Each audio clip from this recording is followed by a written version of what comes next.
حضور پاک صلی اللہ تعالیٰ علیہ وسلم نے صحابہ سے پوچھا سب سے غریب آدمی کون ہے؟ تم جانتے ہو سب سے مفلس آدمی کون ہے؟ حضور صلی اللہ علیہ وسلم نے صحابہ سے پوچھا تو صحابہ نے کہا اللہ کے نبی زیادہ جانتے ہیں۔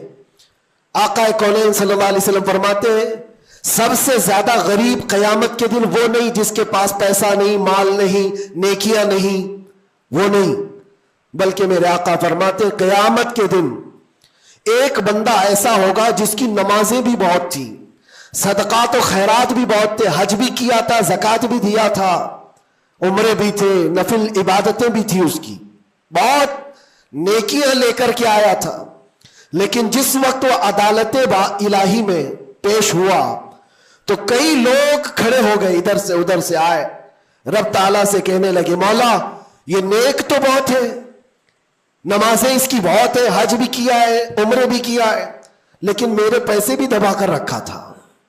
کوئی کہتا ہے کہ مولا میرا حق اس کے اوپر بنتا ہے، اس نے مجھے گالی دی تھی، کوئی کہتا ہے کہ مولا میرا بھی حق بنتا ہے، اس نے مجھے مارا تھا، کوئی کہتا ہے مولا میرا بھی حق بنتا ہے، اس نے میرے پیٹھ پیچھے مجھ سے چغلی کی تھی اور لڑانے کی کوشش کی تھی، میرا حق بنتا ہے اس پر۔ تو یہ سارے حق طلب کرنے والے بندے کھڑے ہو جائیں گے اس کے خلاف جو نیکوکار تھا۔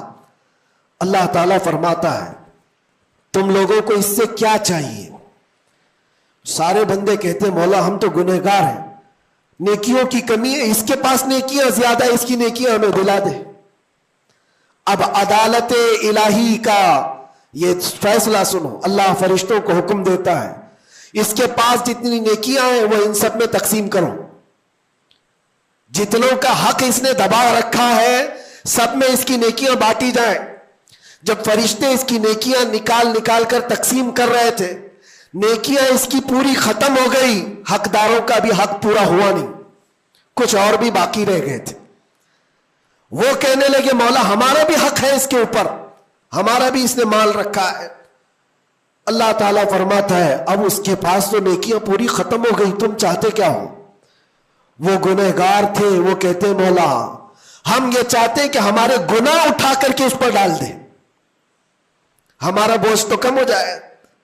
حکم ہوگا رب تعالیٰ کا کہ اس کے اوپر ان کا حق بنتا ہے، لہذا ان کے گناہ اٹھا کر کے اس کے اوپر ڈالو۔